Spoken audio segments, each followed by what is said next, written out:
What's going on, guys, and welcome back to another episode of Club and Country. This is episode number 37, and we start today's episode off with Marco Asensio accepting his contract. But as you can see, we didn't have enough in the budget to afford him, and as I was uncertain about him regardless, I didn't know too much about him, I thought, do you know what, we'll just say no, because even if we did just about manage to maybe offload one more player and just about adjust the budget to be able to afford him, I still wasn't sure about him, and that will be all of our budget gone. And of course, we're trying to sign youth players for our academy as well, so I thought, yeah, we'll leave it as it is this time. You know, thanks but no thanks, basically. Russia then coming to us and we say no.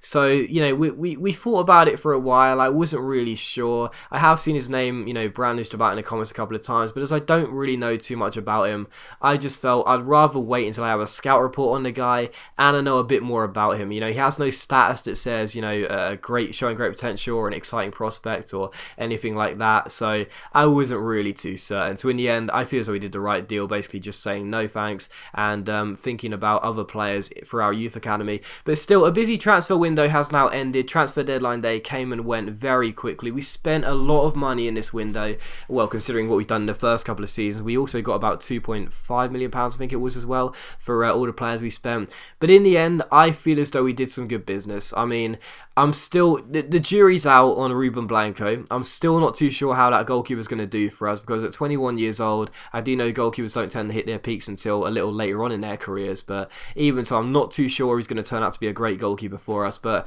as for Oliver Torres, well, I know I discussed it in the last episode about the possibility of him eating into our wage budget, not really doing much for us. I still believe that is going to be a good signing for us. It was a really cheap deal at just £2.6 million. And also the other players that came in, Fernando Pacheco, he's already gone up by one rating. He was a really cheap deal. Jose Pozo, absolute steal for only £90,000. Madran, £300,000 right into our first team, already looking like a great midfielder for us alongside Ranieri Aguza. Sergio Buenacasa returning on a permanent deal for £170,000. What a steal that is. Already got 3 goals this season.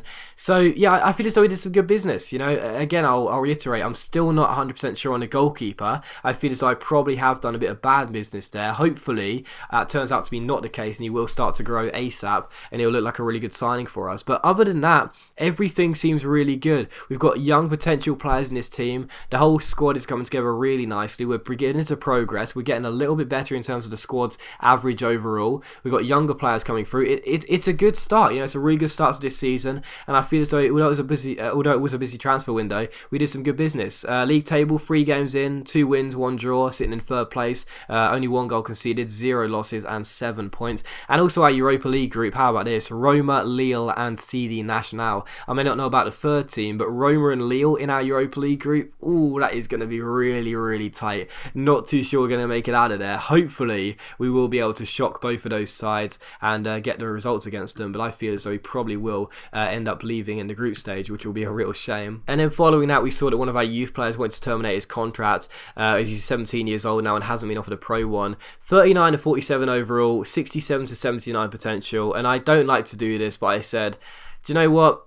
I'm sorry, but you're not going to cut it here. So it's a real shame to do that. It's the first time I've terminated a youth player's contract, and I never like to do that regardless of what club I'm at, particularly a club where we don't have too much money, because you want to try and get the best out of every single signing you make, even those youth players.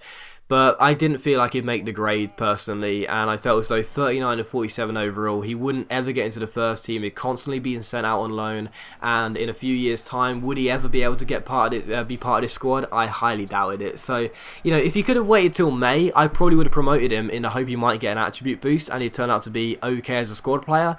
But he forced the issue, he forced my hand. You know, he basically said, sign this contract here or I'm walking out. And I said, you know what? There's the door, off you go. So he's on his way out of the club, he's being terminated, and, you know, that's just how it is. Again, it's a shame because I don't like to terminate youth players' contracts, you know, but it's just how it is, to be honest. You know, he couldn't wait till May when he might get an attribute boost, and he wasn't going to be good enough. So there you go. Maybe I've made a mistake and he turned out to be a fantastic player, but I highly doubt it. Still, the first game of today's episode is against Real Valladolid here at El Sardinero, and the first chance fell just 3 minutes in, pretty much directly from kickoff. Buenacasa finding Oliver Torres down the left-hand side here, taking on Alfaro, and Oliver Torres, 4-star skills, got gotta love them, teasing and testing the Real Valladolid defenders, getting himself inside, and the shot after the Blanco hop goes just over the bar and behind for a goal kick. So starting him on the left wing in this game, as I mentioned in the last episode, going to play around with him for a bit and see where he is best at, but unfortunately that's showing over the bar.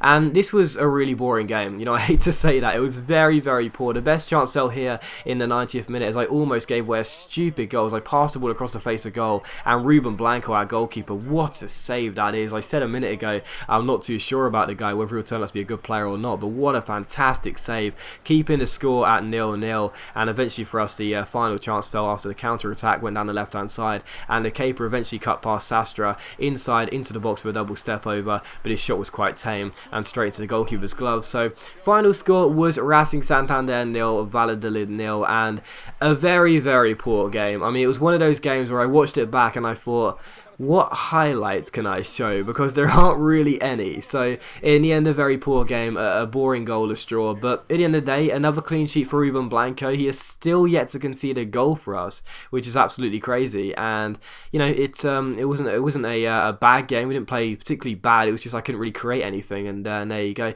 Still, Switzerland came in for us afterwards and said, will you manage our nation? And of course we said no. It's good to know we are getting some good European nations right now, but of course we are going to be holding out for the Spain job, and hopefully, touch wood, it will come in not before too long. So yeah, we say no to that deal, and we then take on Lille for our first European game of the series here. So the French club coming to take us on at El Sardinero, and we would of course have to make a few changes. One of the biggest problems about this squad is that stamina reasons mean that a lot of players can't play midweek games, which means we did have to make quite a few changes for this game, as it was being played on a Thursday at night, as the French side come and take us on El Sardinero.